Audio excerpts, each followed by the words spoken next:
Hagamos silencio, que hable el Señor.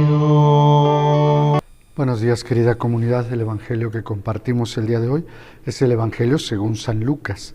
Dice así, es del capítulo 24, del versículo 13 al 35. El mismo día de la resurrección, iban dos de los discípulos hacia un pueblo llamado Emaús, situado a unos 11 kilómetros de Jerusalén, y comentaban todo lo que había sucedido.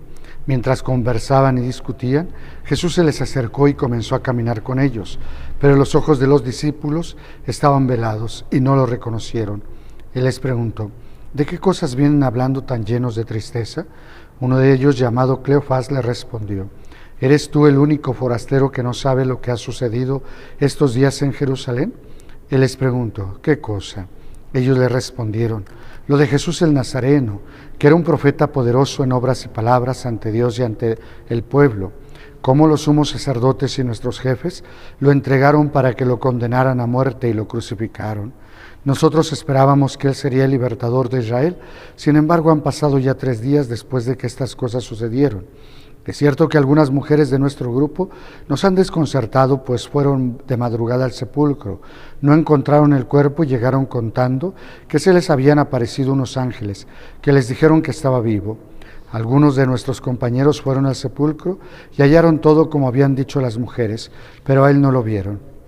Entonces Jesús les dijo, qué insensatos son ustedes y qué duros de corazón para creer todo lo anunciado por los profetas.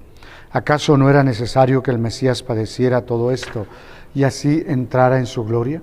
Y comenzando por Moisés y siguiendo con los profetas, les explicó todos los pasajes de la Escritura que se referían a él. Ya cerca del pueblo a donde se dirigían, él hizo como que iba más lejos, pero ellos le insistieron diciendo, quédate con nosotros porque ya es tarde y pronto va a oscurecer. Y entró para quedarse con ellos. Cuando estaban a la mesa, tomó un pan, pronunció la bendición, lo partió y se los dio. Entonces se les abrieron los ojos y lo reconocieron, pero Él se les desapareció. Y ellos se decían el uno al otro, con razón nuestro corazón ardía mientras nos hablaba por el camino y nos explicaba las Escrituras. Se levantaron inmediatamente y regresaron a Jerusalén, donde encontraron reunidos a los 11 con sus compañeros, los cuales les dijeron, de veras ha resucitado el Señor y se le ha aparecido a Simón.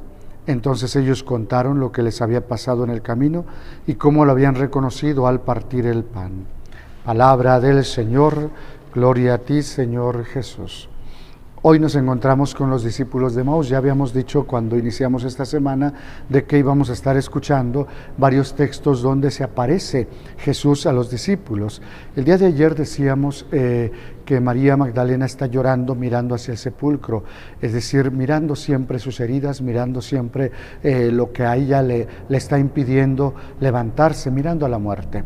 Cuando Jesús le habla, la hace volverse y se vuelve del sepulcro hacia Jesús.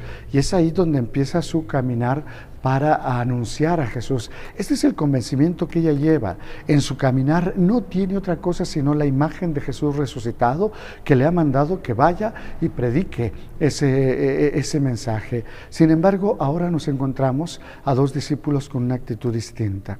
Van de Jerusalén hacia su casa, se regresan a lo mismo. ¿Por qué? Porque pareciera que aquel en el que habían confiado los ha decepcionado.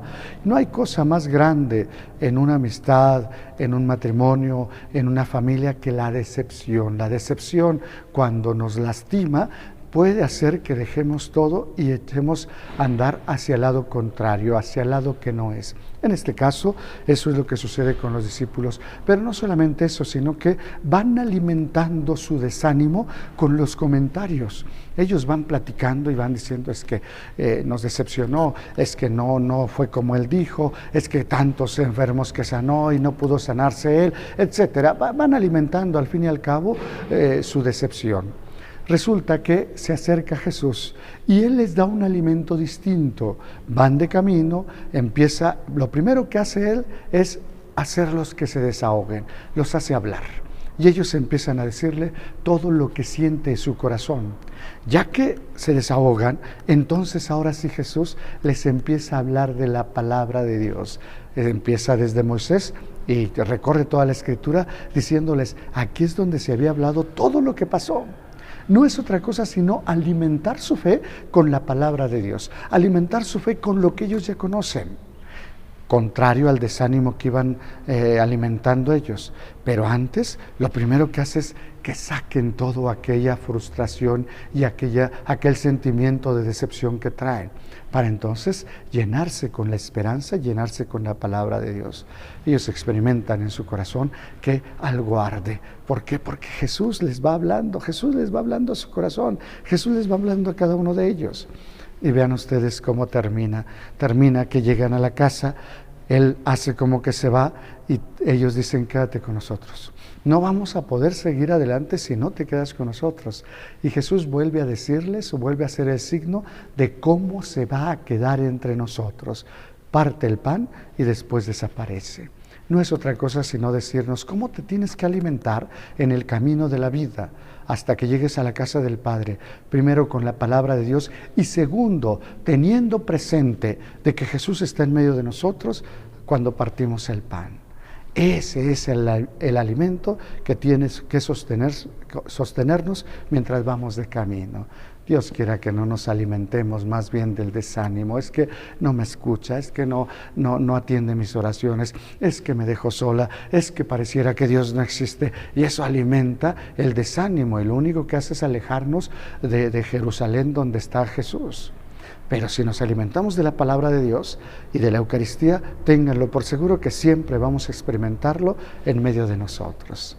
Dios quiera que ustedes y yo nos alimentemos de la palabra y veamos a Jesús en la Eucaristía.